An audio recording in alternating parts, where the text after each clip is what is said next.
Hi అండి. AP 2024 ఎన్నికల్లో ఎన్నో చిత్ర విచిత్రాలు కనిపించాయి. అంటే గెలుపు కోసం పడినటువంటి తాపత్రయము, వాళ్ళు పెట్టినటువంటి దానికోసం వాళ్ళు అన్ని రకాలుగా ఫనంగా పెట్టి చేసినటువంటి యాక్టివిటీ అనేది చాలా కనిపించింది అనమాట. అంటే ప్రత్యర్థి ఓటమి లాగా కాకుండా ప్రత్యర్థి ఓటమి లేకపోతే మా జీవితం లేదు, మా భవిష్యత్తు లేదు అనేలాగా కొట్లాటం కనిపించింది. ఈ క్రమంలో అక్కడ ఏపీ ఎన్నికల్లో గమనించినటువంటి కొన్ని విషయాలు మీ దృష్టికి తీసుకొస్తున్నాము. ఇప్పుడు ఈ రోజు ఒక ఈనాడు పేపర్ సంబంధించిన ఒక క్లిప్పింగ్ సోషల్ మీడియాలో తిరుగుతూ కనిపించింది. ఒకసారి స్పష్టంగా మీరు చూడండి. ఇందులో రామోజీరావు గారు పత్రికలో వచ్చేసిన విషయం ఇది మే 31వ తారీఖు వచ్చిందనమాట. ఇంకొక 4 రోజుల్లో రిజల్ట్ రాబోతా ఉంది. అప్పటికే ఆయనకి కడుపు ఆగలేదు. అప్పటిదాకా కూడా ఆయన తట్టుకునే పరిస్థితి లేదనమాట. దానికోసం వచ్చేసినటువంటి ఇది ఒకసారి చూడండి. అమరావతి నిర్మాణానికి ఎల్ఎన్టీ సంస్థ తీసుకొచ్చినటువంటి మెటీరియల్, అమరావతి నిర్మాణం లేకుండా పోయింది కదా, జాతీయ రాజధాని జగన్మోహన్ రెడ్డి వల్ల మళ్ళీ గెలుస్తుంది కాబట్టి పోయిందని చెప్పి వాళ్ళకి అర్థమైందట.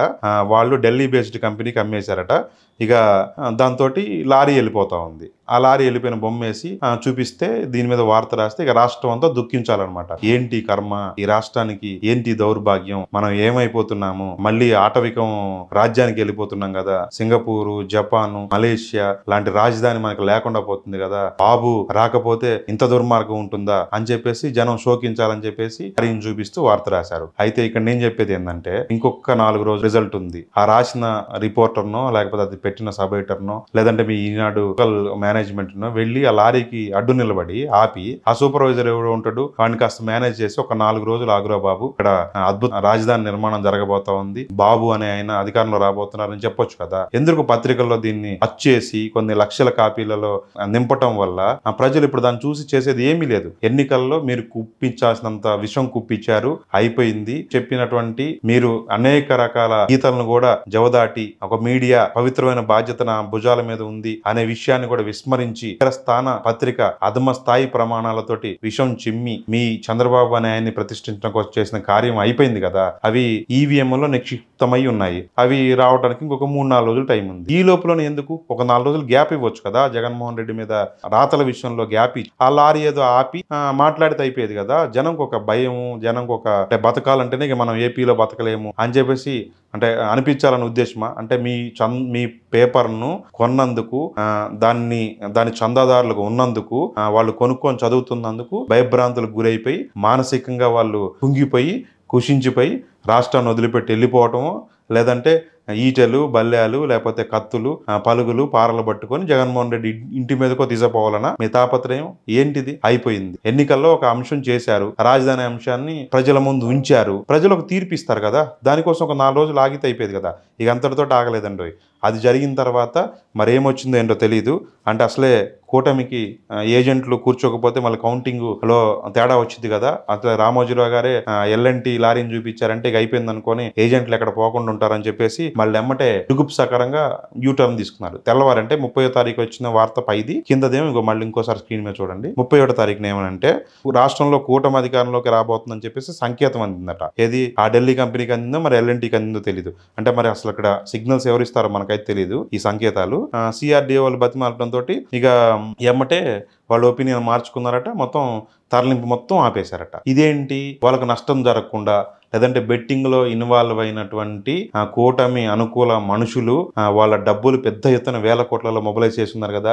ఈనాడులో ఉన్న ఈ రాతలు ఎక్కడ వాళ్ళ మార్కెట్ ని దెబ్బతీస్తాయో, అంటే చిన్న అంశం కూడా స్టాక్ మార్కెట్లు లేకపోతే బెట్టింగ్ సట్టా మార్కెట్లలో సట్ట కూలిపోయే పరిస్థితి ఉంటుంది అనమాట. వాళ్ళ డబ్బులు ఎక్కడ పోతాయని చెప్పేసి మళ్ళీ నష్ట నివారణ చర్యలో భాగంగా ఎమ్మటే పక్కన ఈ వార్త వేయటం కనిపించింది అనమాట. అస్సలు రామోజీరావు అనే వ్యక్తి అంటే చాలా మంది కూడా పత్రికలను స్థాపించారు, చాలా మంది కొన్ని కోట్ల రూపాయల డబ్బులు దారబోశారు, అయినా సరే పత్రికలు నష్టాలు మూటగట్టుకొని వెళ్ళిపోయారు. అది రామోజీరావు అదృష్టమో లేదంటే ప్రజల దురదృష్టమో కానీ కొన్ని లక్షల కాపీలతోటి నెంబర్ 1 స్థానానికి వెళ్ళింది. అంటే 5 రూపాయలు, 7 రూపాయలు, 10 రూపాయల పత్రికనే చూడొద్దు. ప్రజలు ఉంచినటువంటి నమ్మకం, విశ్వసనీయత అనే దాని కింద ఆ పత్రికను చూడాలి. కానీ ఈ రాతలు చూస్తే ఎట్లున్నాయంటే, నేను కూడా మీడియా జర్నలిస్ట్ అనే చెప్తున్నాను కదా, యాజ్ ఏ రిపోర్టర్లు కొద్దిమంది వాళ్ళ బతుకు తెరువు కోసం ఇంకో దానికోసమో స్థానికంగా వాళ్ళు అనుకున్నది నెరవేరకపోతే బ్లాక్ మెయిల్ చేసేటటువంటి రాతలు రాస్తూ ఉంటారు అనమాట. అంటే మీడియాలలో జీతాలు ఇవ్వరు, మరి పొట్ట పోషించుకోవటానికో ఇంకో రకంగానో ఈ రోజు ఒక వార్త రాస్తారు, రేపొద్దున్నే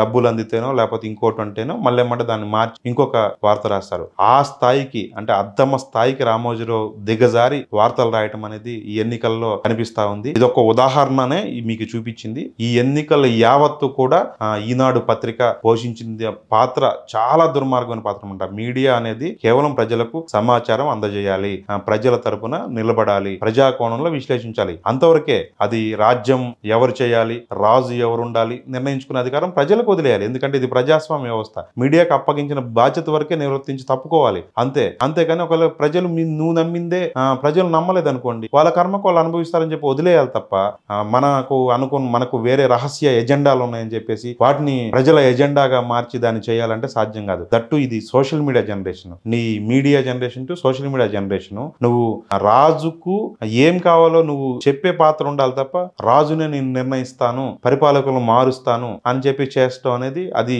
ఎప్పుడూ సాధ్యం కాదు.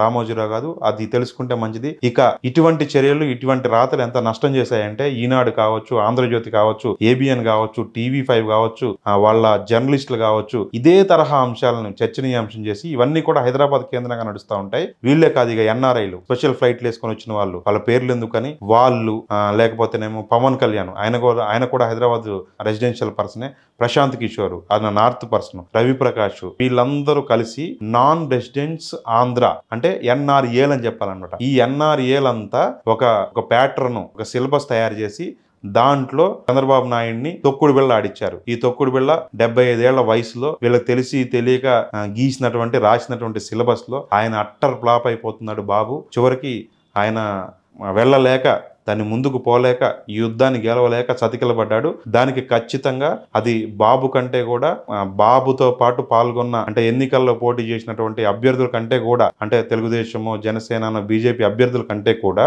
ఈ ఎవరైతే ఉన్నారో ఈ పరివారం, అంటే ఈ సిలబస్ ఎవరైతే తయారు చేశారో, ఈ ఆట నియమాలు ఎవరైతే రూపొందించారో, బాబు గారి ఆటను ఎవరైతే తిప్పాలనుకున్నారో, ఖచ్చితంగా వాళ్ళు చేసిన ఓటమిగానే దీన్ని చూడాలి. వాళ్ళు బాబుని ఒక రకంగా ఊబిలో నెట్టారనే చెప్పుకోవాలన్నట్టు. ఎందుకంటే ఆంధ్రాలో ఉన్న గ్రౌండ్ రియాలిటీ వేరు, ఆంధ్ర బోర్డర్ యువతలో ఉండి వీళ్ళు తయారు చేసినటువంటి నియమ నిబంధనలు వేరు. దీనివల్ల బాబు ఓడిపోతున్నాడు, జగన్మోహన్ రెడ్డి మరోసారి సీఎం అవుతున్నాడు. ఇప్పటికైనా రామోజీరావు తన రాతలని మార్చుకొని ప్రజలు వాళ్ళకేం కావాలో వాళ్ళు నిర్ణయించుకుంటారు. కేవలం సమాచారం అందించి వరకే మీడియా పరిమితం కావాలని, మీడియా శ్రేయోభిలాష్ లాగా ఒక మీడియాలో ఉన్నందుకు మీడియా పోయేటటువంటి పాత్రను చూసి బాధపడే వ్యక్తిగా నేను ఈ యొక్క విజ్ఞప్తిని చేస్తా ఉన్నాను. దయచేసి ఆ పార్టీ అయినా ఈ పార్టీ అయినా వాళ్ళ లోపాలుంటే చూపడంలో తప్పులేదు. రేపు ప్రభుత్వం ఏర్పడిన తర్వాత ఆయన లోపాలను సహేతుకంగా రాసి వదిలేస్తే తప్పులేదు. కానీ బాబును ఒకలా, జగన్లో ఒకలా, ఇట్లా వేరువేరుగా చిత్రీకరించి చూపించే ప్రయత్నాన్ని మాత్రం రిసీవ్ చేసుకోవాలనే విషయాన్ని గమనించాలి. ఇటువంటి మంచి విషయాలను అంటే మంచిదని నేను అనుకుంటున్నాను. నిజంగా మీరు కూడా భావిస్తే